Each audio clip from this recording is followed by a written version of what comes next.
Hello, everyone, and welcome to the Shir Likutey Moharan.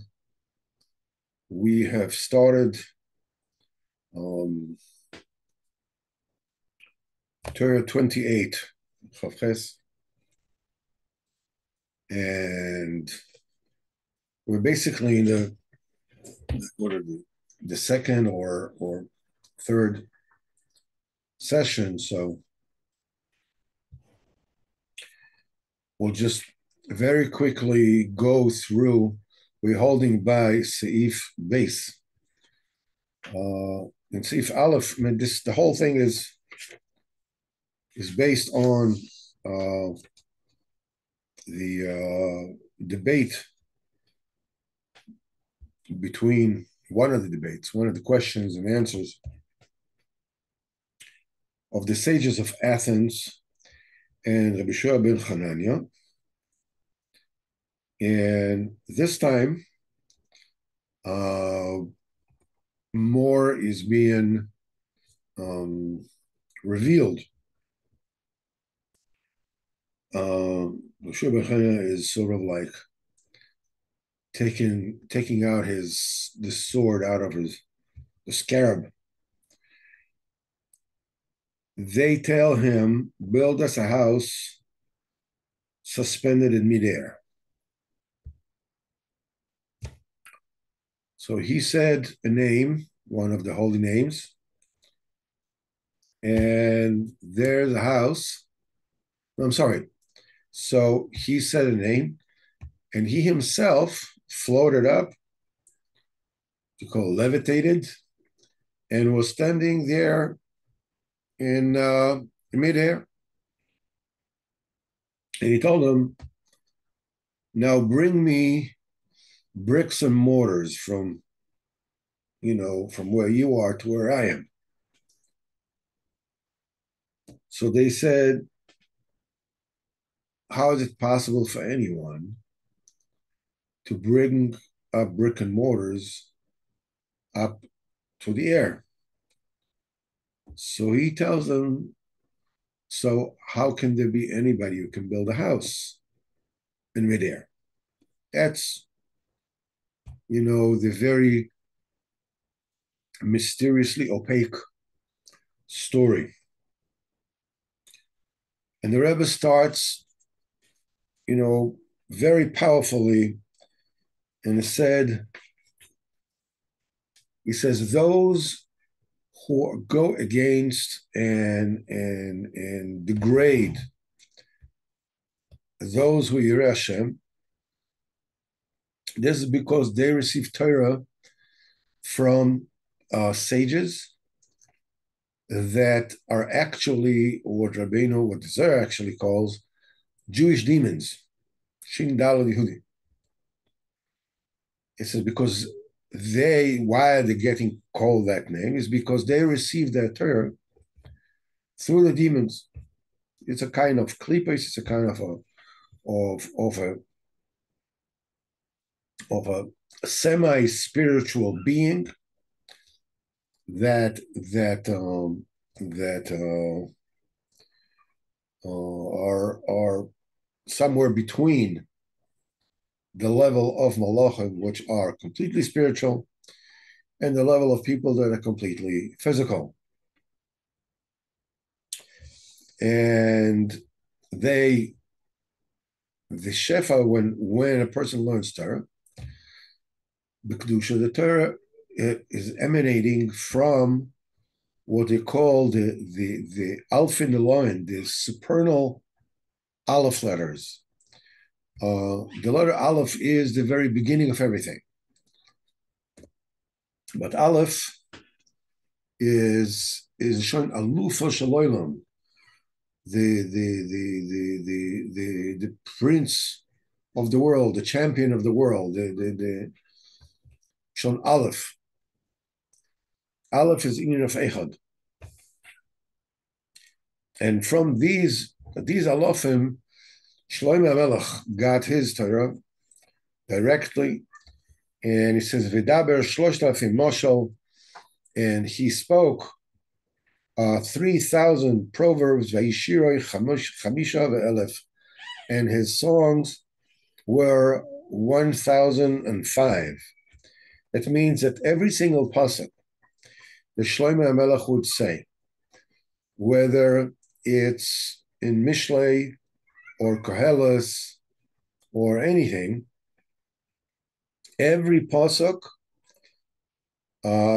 has embedded in it 3,000 parables and 1,005 reasons.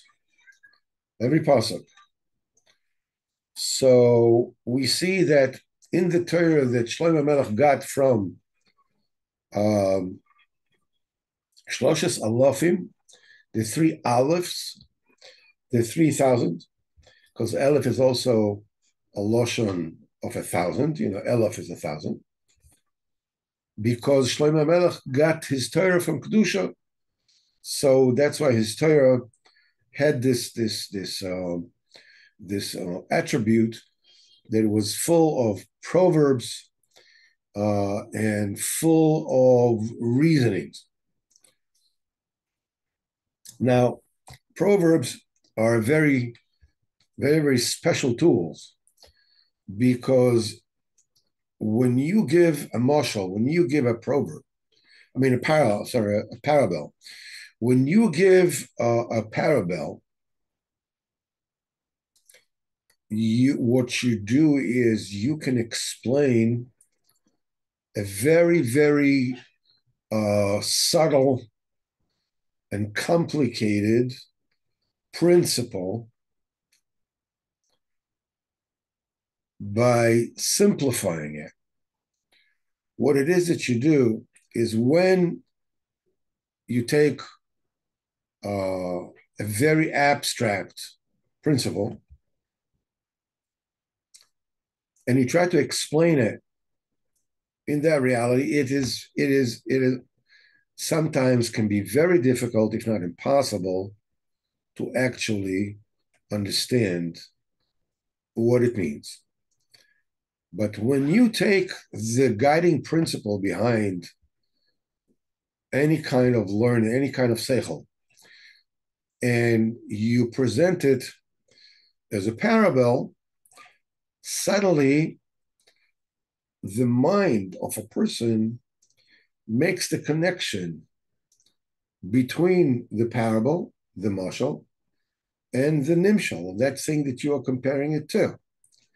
And suddenly you understand the principle behind the nimshal that without the parable will be impossible to understand. Give me an example. Rabbeinu says in Torah Chaf Aleph that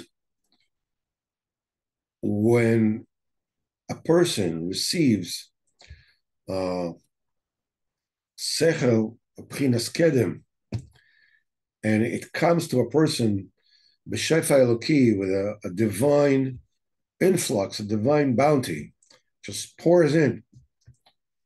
He says that excites the heart, and the heart burns to a Kodesh Baruch Hu, and you don't have to go through all the efforts of getting yourself excited about davening and about learning, about Kedusha and so forth and so on. So how can you explain that? How can you explain this mitzias of you have a seichel that comes in one fell swoop and it makes the heart, it inflames the heart, Devaris Hashem. It sounds like something very arbitrary. Okay, so you said that's the way it is. Okay, I believe you. That's the way it is. But why is it so? I mean, it seems like something that is very foreign, very difficult to understand. But then you can take a parable and explain it through a parable. And you are saying, let's say somebody tells a joke, One time, the lion was getting married, and he invited obviously all the animals. The lion's getting married, all the animals come. And the mouse, the field mouse, also came. And he came to the wedding, takes out his checkbook, routes out a check, and turns it off and gives it over to the lion and say, "Here you go, my brother, Mazel Tov." So the lion becomes very upset. Since when am I your brother?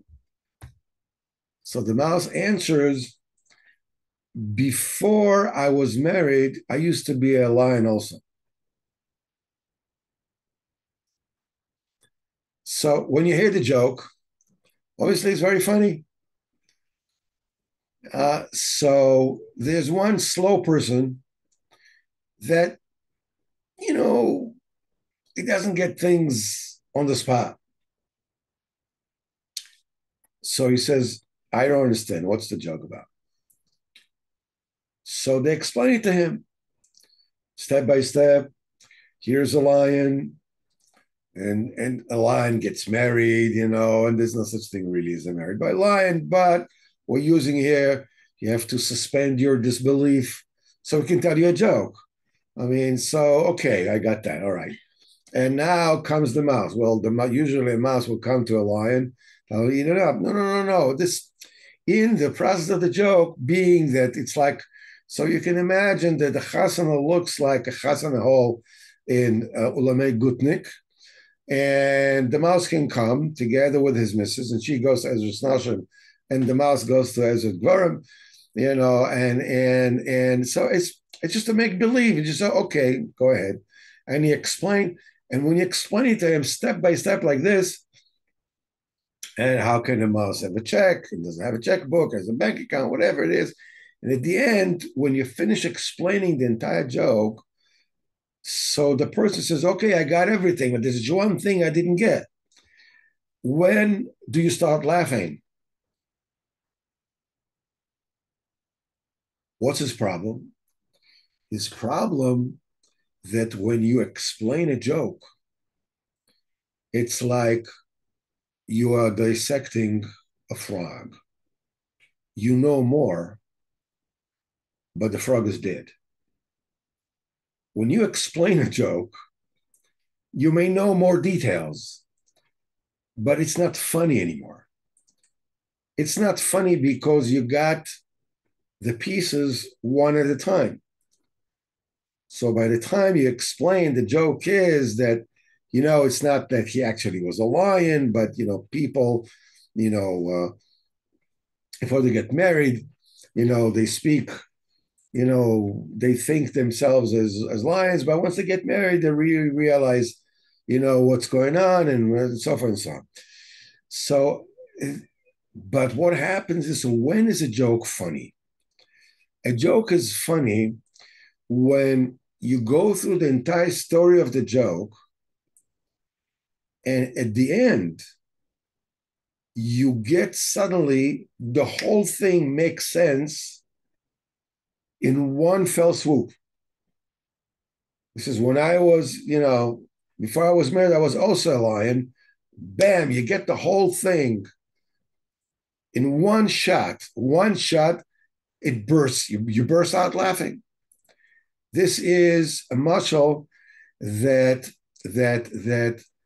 explains why, when you get the whole Sechel Eloki in one fell swoop, the heart explodes is inflamed the very same way that you explode with laughter, because you get the whole thing at once. This is how a muscle is working. Now, this in and of itself is a very, very deep thing, because you have to understand what the seichel is. You have to understand what's the most important seichel that is running through. What's the principle that's running in? You have to find a story that really pairs off all the other details that are not negeya, that are not germane to the principle you're trying to explain. And when you tell the story, the mouse, the lion, suddenly, you see the punchline. And because the punchline arrives, now you get the whole story and you understand what the Nakuda is in one fell swoop. It's funny. The heart is driven to laughter. The same now you understand when you're talking about the Secher Eloki that comes, because it comes in one shot, it's not piecemeal. So the heart bursts out with fire to Islavas Avodas Hashem. To be able to do that is an art all its own, the art of telling Mishalem. Shlomo Melech, on every single pasuk in the Torah that he said, had 3,000 Mishalem and 1,005 reasons to Amim. He got a B'Kedusha. But these Talmidei Chachamim, those that are, they are called Jewish demons. They get their Torah not directly from the Kedusha. They get their Torah, it comes from the Alofim, the supernal olives. Just like this is no other place to get the Torah. But before it gets to them, it goes through the demons, the realm of the demons, the Chitzonium. So their Torah becomes tainted. So Rabbeinu says, because their Torah comes from these supernal olives, even though it comes through the demons, the Torah that they say is full with mishalim, with beautiful melitzas, with jokes and with reasonings, and you sit there and you go, it's geschmack. So you say, what's wrong with that? Okay. The answer is that because they receive that the Torah they get their Torah through the Shin Dalet, the people that listen to their Torah, they become infected with apicorsis, with heresy. How's that? So Rabbeinu brings a pasuk, "Me'at mikem." Is it not enough for you, halois anoshim, to tire out people? Kisalu gam elokim. You are making Kadosh Baruch Hu weak as well. What does it mean? It means Rabbeinu says the people that come to listen to droshes of the Nechachom, of rabbis, they come there in order to get Tayelas Avodas Hashem. You come there because you want to serve Kadosh Baruch Hu. If you want to be entertained, you can buy yourself a ticket, to a ball game, or I don't know what. Why are you going to Torah? Because you want to serve Kadosh Baruch Hu. But being that the Torah that these Talmidei Chachamim have has come to them through the demons, the effectiveness of getting a person close to Kadosh Baruch Hu through this Torah is lost. All that's left is these beautiful mishalim, these beautiful inyanim, and reasons and mashal, just like Keviyochel, like Shlomo Melech.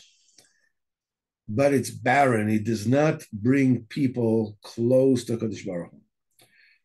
Rabbeinu explains, when people come to hear Torah from Talmidei Chachamim, which are Jewish demons, they become tired. When they become tired, they become disillusioned. They want to serve HaKadosh Baruch Hu, but the lectures that they hear don't bring them close to Kadosh Baruch Hu. It doesn't get them there. So they become disillusioned. They become tired. that you tire out people. But that's not the worst of it. The worst of it is that you are as if you're tiring out Kadosh Baruch Hu. In other words, the fact that, I mean, you're doing what you need to do. You go to Shir Torah and you listen to the lecture, and you know whatever it is that you hear, you need to hear, you hear. But you come to get Toyelas in Avodas Hashem, and you don't. So you're starting to get this deep-seated suspicion. You can't even put into words, as if HaKadosh Baruch Hu cannot help those who want to come close to him. Yeah, you're doing it. You're going to Shir Torah. You're listening to this beautiful, but the Zel B'Shegets V'Amol. You're the same bum you used to be. Nothing helps. You haven't changed. So it throws in this poison of apikoros that HaKadosh Baruch Hu doesn't really notice me. He doesn't really care. He can't really help me get close to him. And because of that, of this apikoros, they see people that are Yerushalayim, they're serving Kodesh Baruch Hu, and they degrade them, they laugh at them. It says, what are you doing? You just, you're like, you're talking to an imaginary friend. You just, the whole thing is, and they're putting them down. That's because they listen to a Torah that has arrived through the demons, the realm of the demons. It's beautiful Torah. It's filled with Mishalim. It's filled with Chazalim. It's filled with Tamim. It feels, sounds like a Geschmack. But you don't become a Reshamam even a Yoda more. That drives a person eventually to put down the real Talmidei Chacham. This is B'chinas Avodah Zarah. They shamed them. They shamed the true Yerushalayim. So now we're holding by Sif Best. Until now, this was Sif Aleph. Sif Base, and he says, and when those who fear Hashem has shame and degradations from these kofrim, from these heretics, Eitzelze, the advice to counter it is Anoichi Tolas Velo Ish Cherpas Odom. In Tehillim, says, I am like a worm, not like a person. Cherpas Odom, I'm a sad excuse for a person. Because for degradations and shame, the segula for us is a bechinus of toilo. Toilo is bechinus emuna. There's also a very, very strong klipas called toilo. But b'kedusha toilo, everything has also in kedusha and in tumah. So the idea of toilo, of making oneself like a worm. A worm is something that is soft. It doesn't have any koyach. It doesn't have any power. The only power that the worm has, a worm has a power in its mouth. It can eat its way through things, but there's no skeleton. It's just mush. As good the b'china stoilo shel day b'china azois v'netzech oivo. Through when a person takes upon himself that quality of toilo, of a worm, as it were, he can win over all his adversaries. Because a worm, a toilo, is b'chinas emuna. Toilo it means emuna. Emunim ale toilo. Those who are used to toilo. The pshat of the pasuk over there, the Navi is saying, the Navi is telling Am Yisrael, you think you're getting away with murder, but the end is going to be very bitter. He says, and all the people that are used to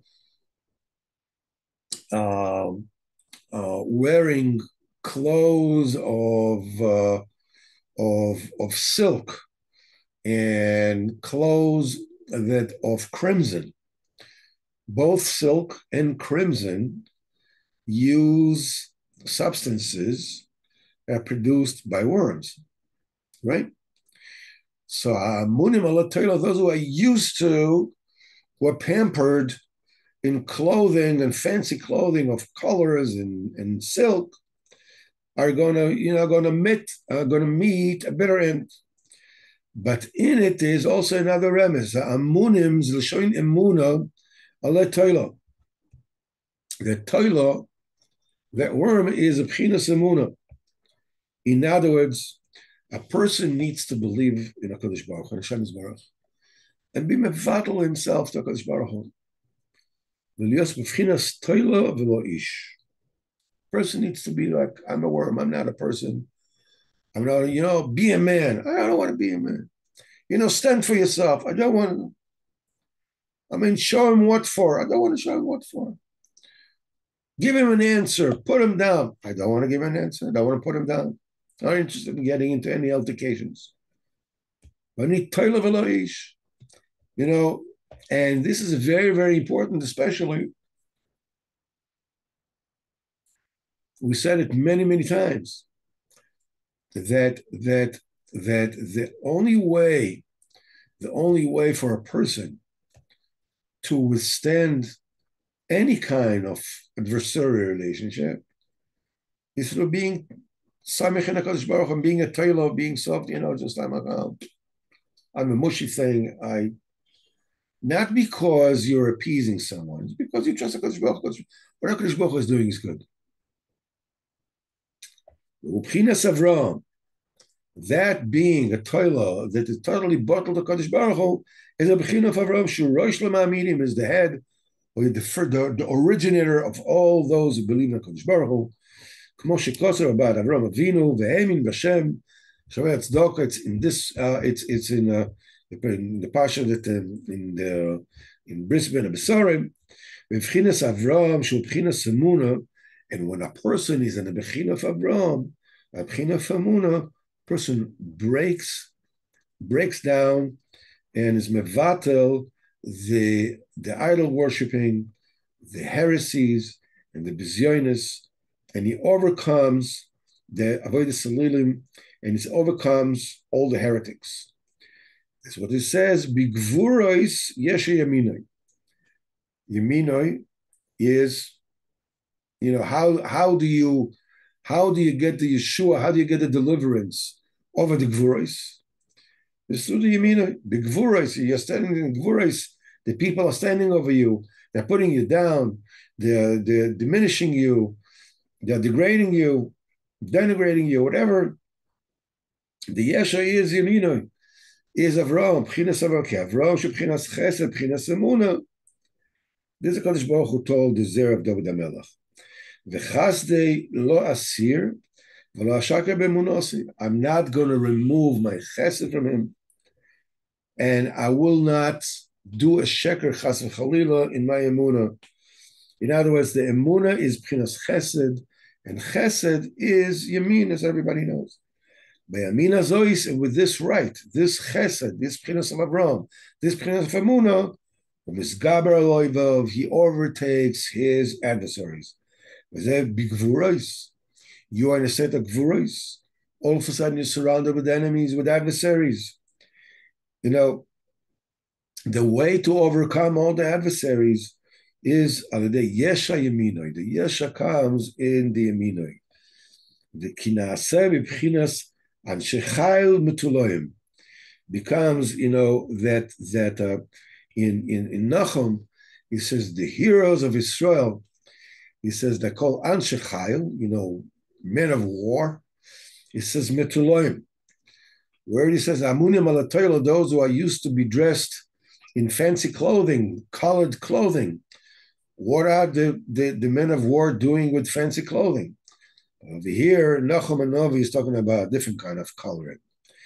He says their colors will be colored from the blood of all their adversaries that they will kill, like the color crimson that comes from the worm, that color is red.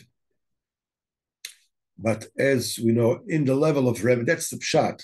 The level of Remez takes it one step further, that through the Torah, the person becomes a Ishchayil. When a person takes this enough Torah, he becomes a hero. He becomes a man of war to overcome his enemies, his adversaries. Chesed, and it's that chesed, umesaken elo alpha and nefulim. He's actually fixing and elevating these fallen olives that we said before. Those olives from where the Talmidei Chachamim, Jewish demons, received their Torah, which caused the heresies, which caused the bizyonis. With this, you bring a tikkun. When you get the emunah, you bring it and you elevate the olives. B'fchinas ve'oiseh chesed la'alofim. You're doing chesed, that when you have emunah, you're doing chesed to the alofim that fell down through the learning of the Torah of these Talmidei Chachamim. It's we also learn the same very similar principle in Torah Yud Beis. Why do Talmidei Chachamim, the Lomdim, that going against the tzaddikim? Is because they take, it's this very, very similar principle. In other words, if you realize that they come, these heretics come, and they put you down, they degrade you, it's because there's something there to needs to be fixed. They had Torah, that the Torah itself was toxic. It's a Torah, that the Torah has two powers. Sam Chaim and Sam Amavis. A potion of life, or chas v'chalila poison. And when a person learns Torah, a poisonous Torah, what happens is that it influences the people who receive from him. They turn around to the people of Yerushalayim and they put them down. So when a person looks at it from the side and he says, I don't understand it, that's unfair. Why do the Yerushalayim have to suffer because some Talmid Chacham got his Torah through, the Shindala, the demons, and that person, he wanted to know about it, and it drove him to heresy.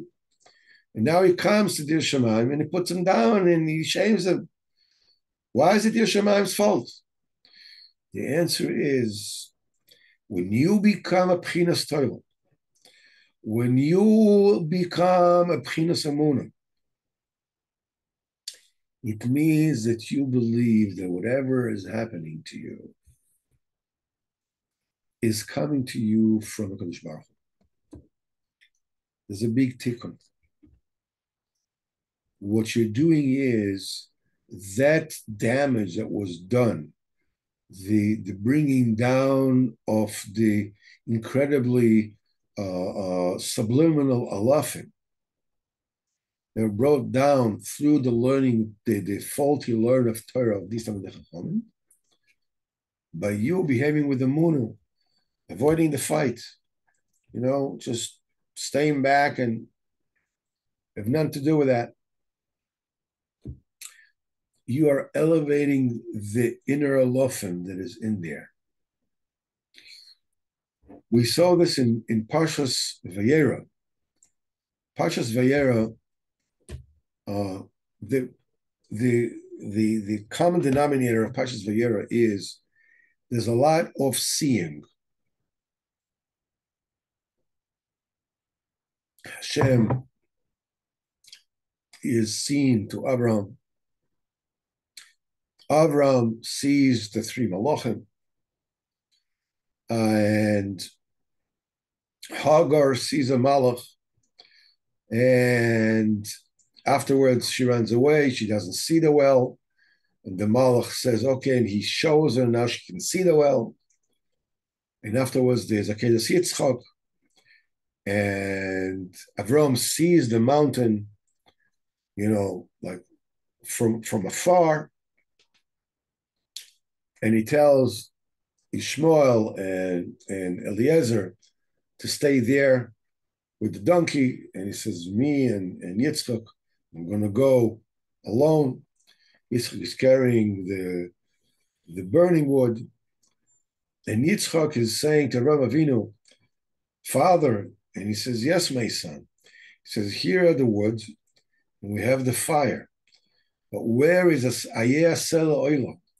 Where is the lamb for the sacrificial lamb?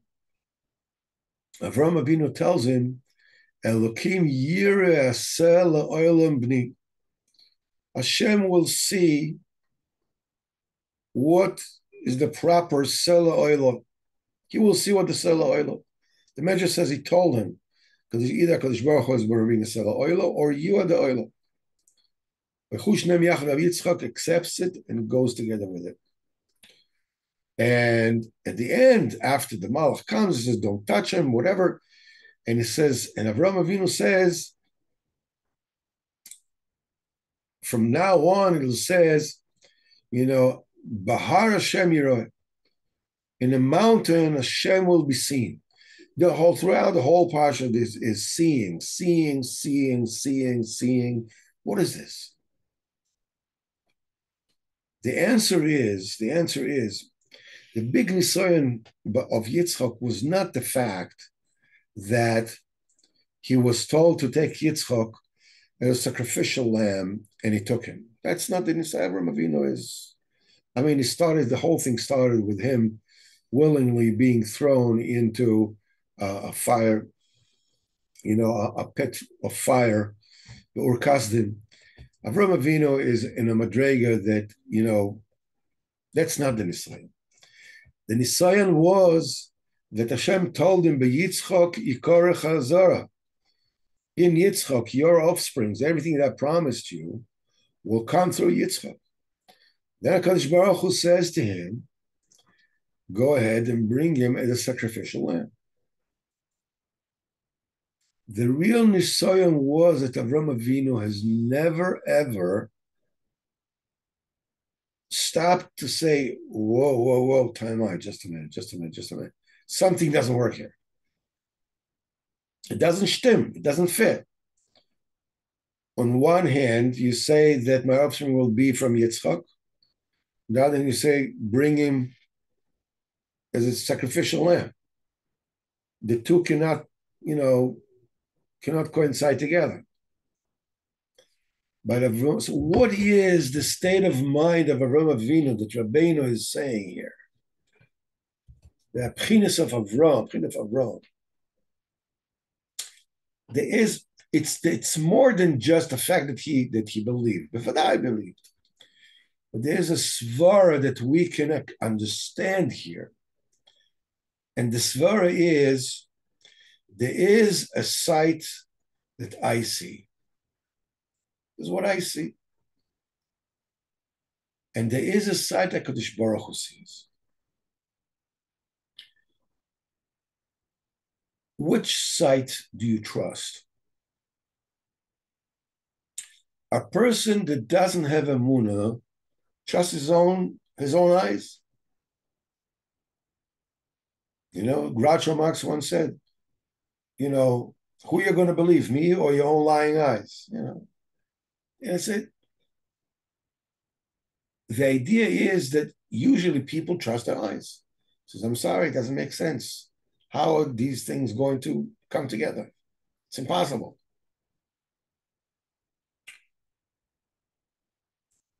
And then there is the sight of Hashem. The Pasha before, HaKadosh Baruch Hu yearns for the tefillah of tzaddikim. So he tells Avraham Avinu, listen, I'm going to destroy Sodom and Gomorrah. So Avraham Avinu starts davening, And he davens and he davens and he davens and he davens, the back and the forth. And if you have 50 tzaddikim, 45 tzaddikim, 40 tzaddikim, 30 tzaddikim, 20 tzaddikim, whatever, and himself, it doesn't help. Sdom is being destroyed. So why did the Kodesh Baruch Hu want the tefillah from Avraham Avinu? Kodesh Baruch Hu knew that at the end, this tefillah won't work. It's not going to save Sdom. So why Kodesh Baruch Hu craves the tefillah of tzaddikim? What's going on? The answer is that when you look in human eyes, you see that supposedly the tefillah does not work. But when you see the eyes through the eyes of Kodesh Baruch Hu, it worked a lot, because Kodesh Baruch Hu saved Lot through the tefillah of Avraham, and from Lot, what happened is that comes Amon and Moav. From them comes Mashiach. So there is a human insight and there is a godly insight. Avraham Avinu does not bother himself with trying to settle the paradox of, my offspring will 3 Yitzchak, enough 3 Yitzchak, if I'm going to sacrifice, that's going to work. This is all human sight. He says, Elokim yire lo yasel oila bni. Hashem, I'm trusting the godly sight, not my sight, not the human sight. That's the basis of emunah. I trust the Kodesh Baruch Hu. See, the Kodesh Baruch Hu knows what he's doing. Kenai Nahara. He's been at this job for quite a long time. He knows pretty well what he's doing. I'm gonna, go with the winner. I trust him. That is the shurish when you are being a toiler, when you're being like a worm, you're being pushed around, as it were. You're not being pushed around because you are a 90-pound weakling. Because you're a sissy, because you're a nobody, you're a pushover. No.